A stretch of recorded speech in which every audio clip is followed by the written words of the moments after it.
Bonjour à toutes et à tous, donc Albin Wagner, je suis donc à Rennes 2 et à l'INALCO en France et je vais vous présenter aujourd'hui une étude donc, autour des controverses discursives sur les voitures électriques, qui donc, on va dire, sont vraiment un exemple assez parlant des transitions en tension autour de l'environnement, puisque le véhicule électrique est à la fois une solution technologique du point de vue de la mobilité, mais en même temps aussi une source de pollution et aussi une source d'ailleurs de problématiques humanitaires assez graves. Enfin, on va y revenir d'ailleurs ensemble.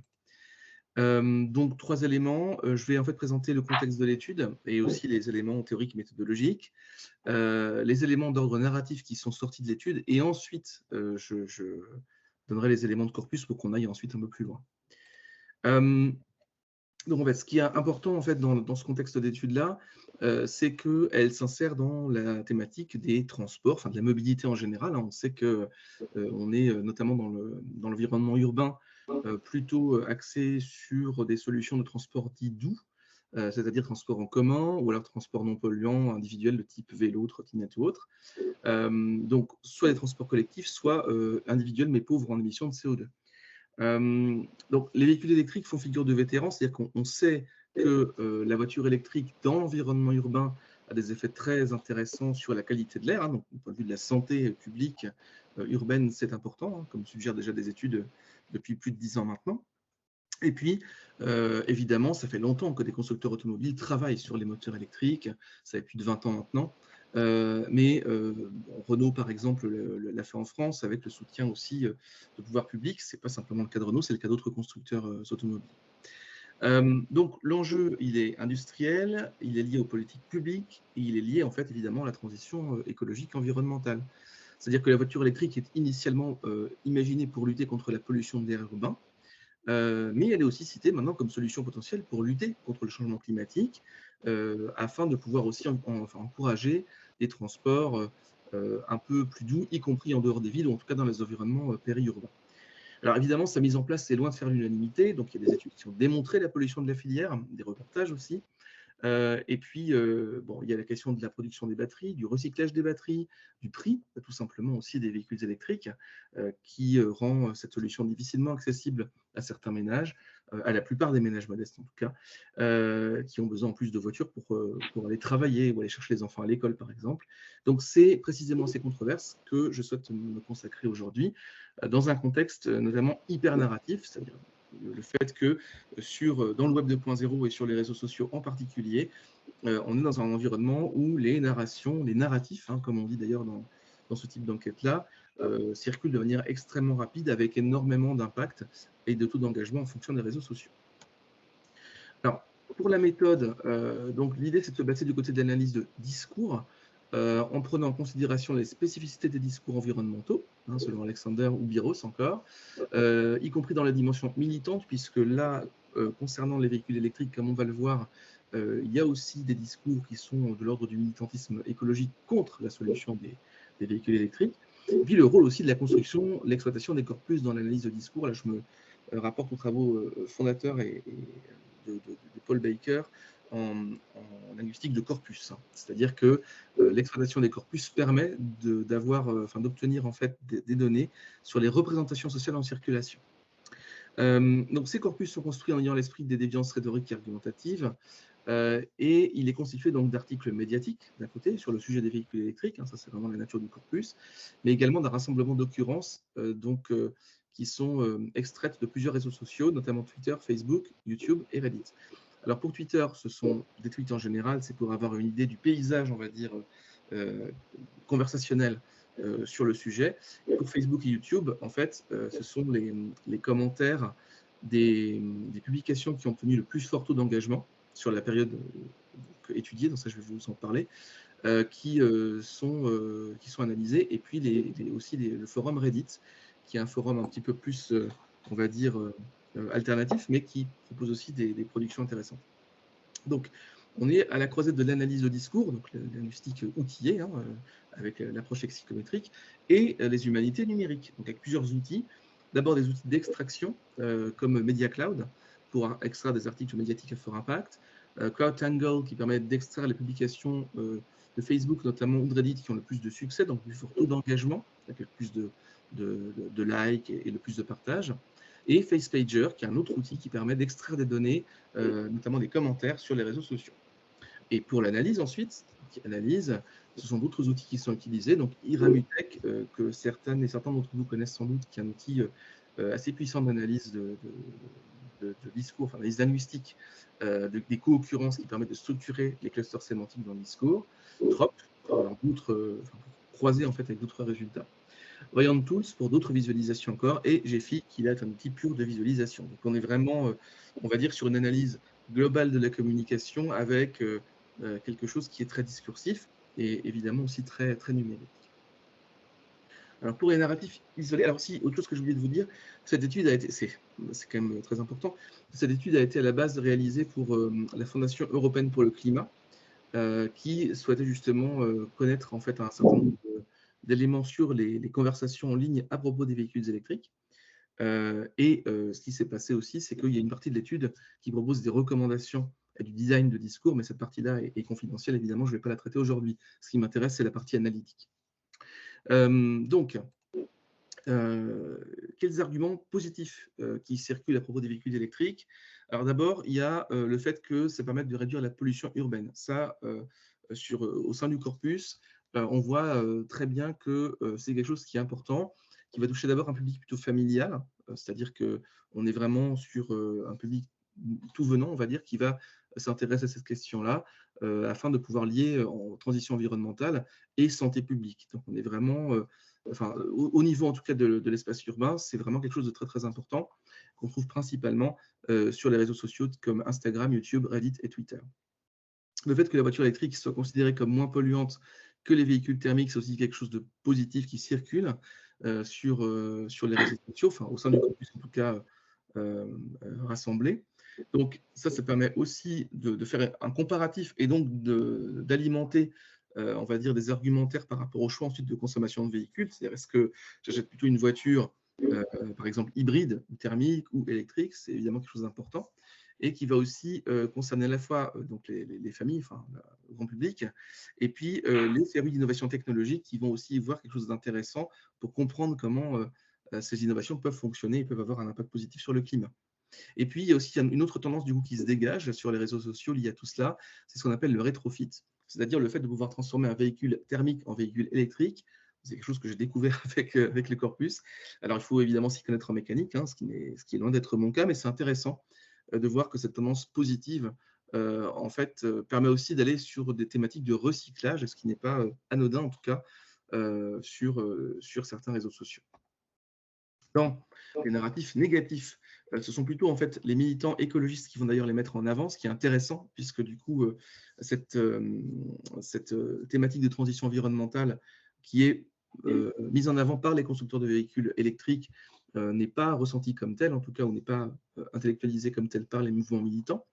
Donc, il y a le fait que les batteries électriques soient polluantes et représentent un coût humanitaire, ce qui est quelque chose d'extrêmement important, et ça a été notamment en fait, on va dire diffusé dans un reportage à la fin de l'année 2020, si je me souviens bien, sur Arte, sur le coût des véhicules électriques et donc la face cachée des énergies vertes, c'était le nom du documentaire, qui a mis en lumière l'impact catastrophique en termes de pollution des batteries électriques, donc dans tout le cycle de fabrication jusqu'au recyclage, mais aussi du coût humanitaire hein, et de l'exploitation, notamment d'enfants dans les mines dans certains pays africains. Et puis, la voiture électrique n'est pas une solution durable à la question des transports, c'est-à-dire que chez ces mouvements militants, il y a cette dimension de transport doux, de transport en commun qui doit être une priorité, enfin qui est considérée en tout cas comme une priorité face à la mise en place de véhicules électriques et de bornes dans les environnements urbains.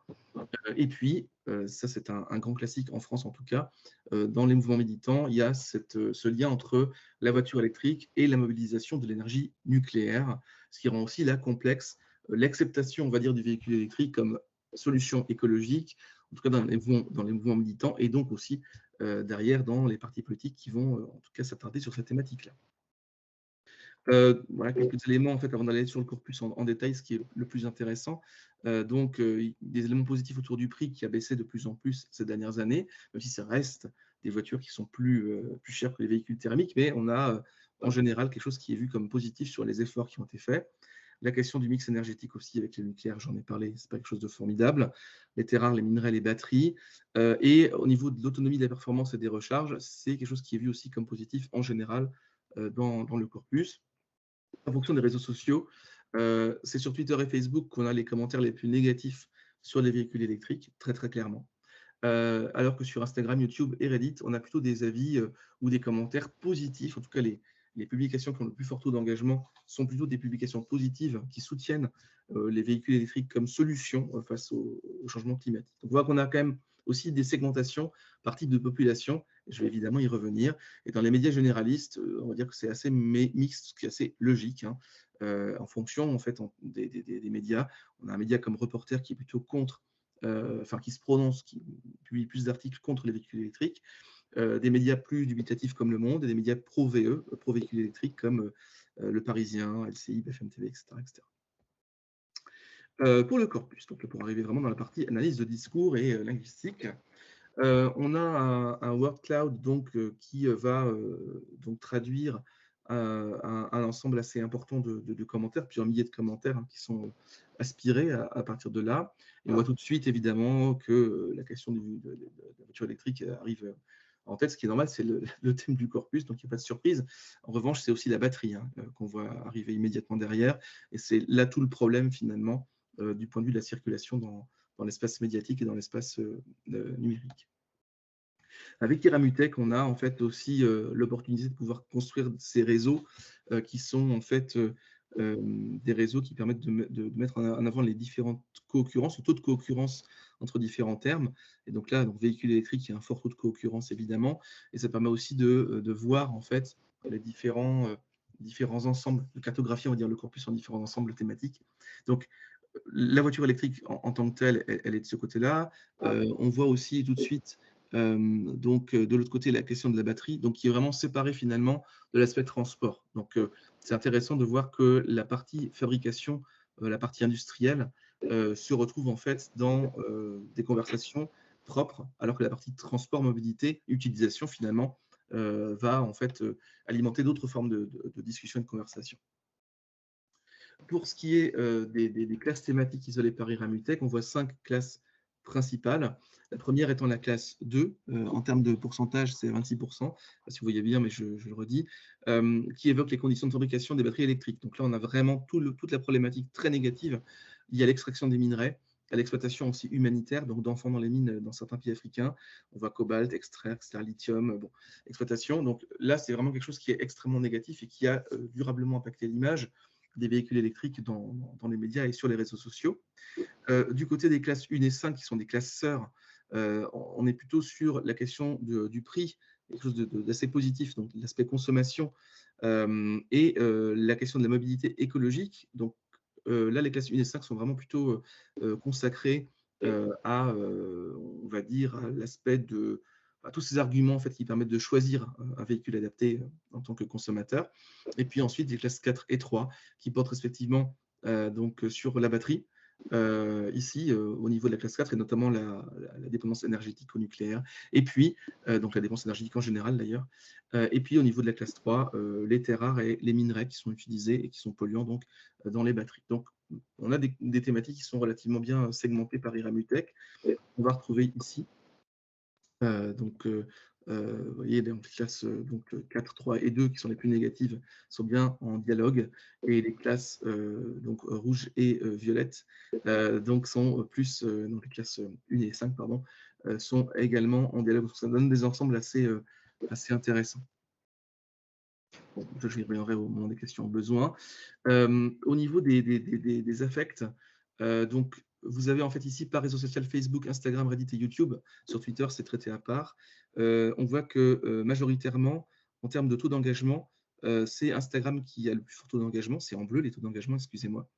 Et en rouge, on a les valeurs positives ou négatives. La valeur négative de Facebook est extrêmement puissante et c'est ce qui va générer beaucoup de commentaires négatifs. On retrouve par exemple les publications qui ont eu le plus fort taux d'engagement, donc en vert les publications plutôt positives et en rouge les plus négatives.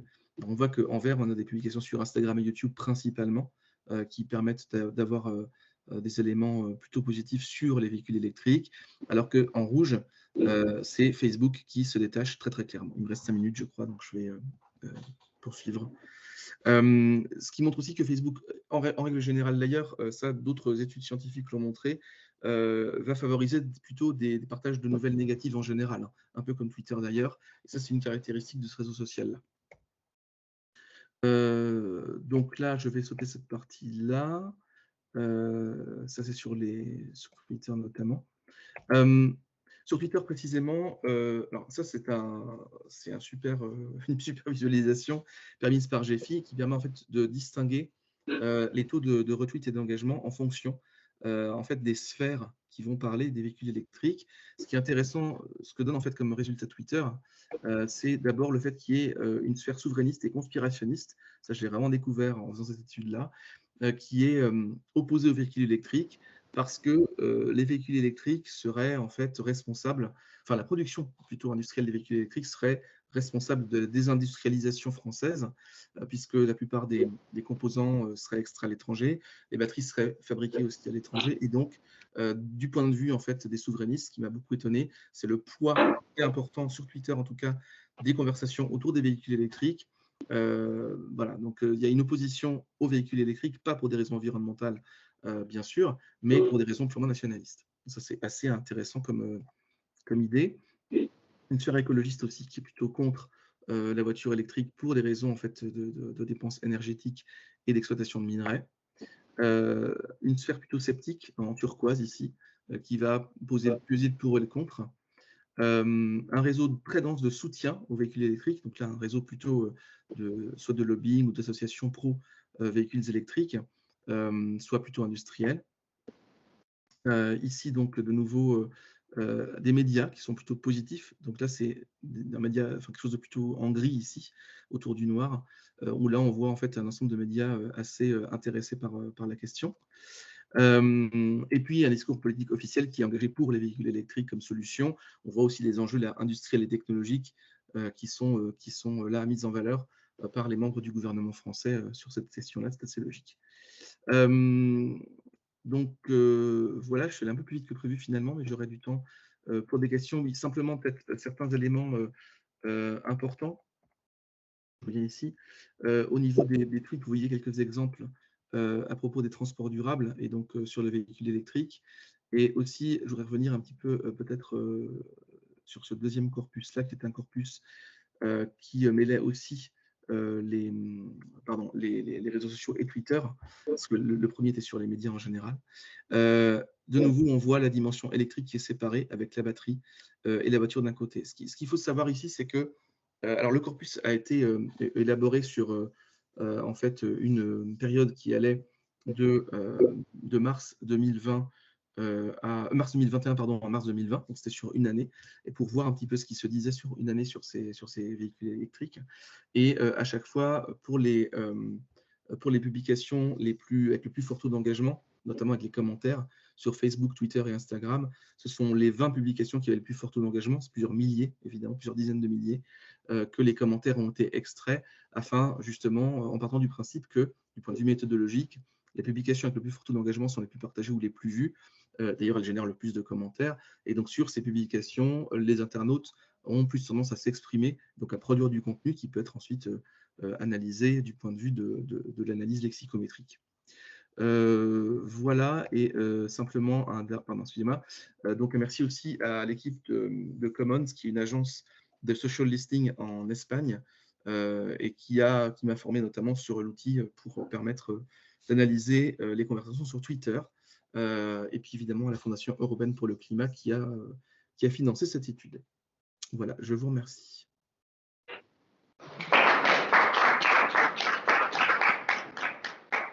Merci beaucoup à nouveau. Donc, on a un peu de temps pour des questions. On est parfaitement dans le timing, donc c'est très bien. Je ne sais pas s'il y a des questions dans la salle. Oui, peut-être. Oui. Donc Jean-Claude Demanger, Université de Franche-Comté. Merci pour votre présentation. Question juste concernant les éléments de votre corpus, peut-être expliquer les catégories d'acteurs que vous avez listées entre famille, férus techno et les militants écologistes. Comment vous les catégories d'acteurs. ou même les catégories de plateformes ou de médias. Voilà, Alors, pour les catégories d'acteurs, en fait, c'était vraiment dans les discours, dans la manière dont les discours ont émergé. C'était notamment, si vous voulez, dans les commentaires, on voyait, alors sur Twitter, c'était assez facile, mais sur YouTube et sur Facebook, en fait, si vous voulez, on a, alors, comment dire ça? Il y a un croisement à faire. C'est-à-dire que sur Instagram, les publications avec le plus fort taux d'engagement sont des publications qui sont vraiment techno. Donc, on a en fait, je n'ai pas pu vous le montrer, mais on a des publications qui sont vraiment consacrées. Je vais essayer de repartager mon écran, ça permettra de répondre plus efficacement. Attendez, hop, hop, hop. Voilà. Tac. Donc, vous avez des publications plutôt techno sur Instagram, je vais les retrouver, qui vont vous donner des éléments. Enfin, qui vont permettre du partage aussi de contenu qui va être vraiment lié à tout ça. Et ça, c'est important parce que, voilà, on le voit ici, c'est que les personnes qui sont plutôt des aficionados des technologies, donc des publics d'ingénieurs par exemple, vont avoir tendance à être plutôt positifs. Et sur Instagram, on le voit, sur Reddit, on le voit aussi beaucoup, où les gens vont, en fait, les commentateurs en tout cas, ou les commentatrices pour le coup, vont en fait présenter tel quel. Et là où sur Facebook et sur YouTube aussi, vous avez des comptes plutôt militants qui vont pour le coup vraiment signaler le côté négatif sur l'environnement, et ce sont des gens qui vont vraiment se présenter comme tels. On voit en fait cette différence-là directement dans les catégories d'acteurs, et donc ça permet aussi de segmenter un petit peu mieux, d'affiner, on va dire, l'analyse sur le corpus, puisqu'on va voir que, en fonction effectivement du positionnement d'énonciateurs, on n'a pas les mêmes propositions faites positives ou négatives sur le sujet, ce qui est plutôt intéressant. Et ce qui est intéressant, c'est que ces catégories en fait d'énonciateurs-là ne vont pas s'exprimer de la même manière sur les différents réseaux sociaux.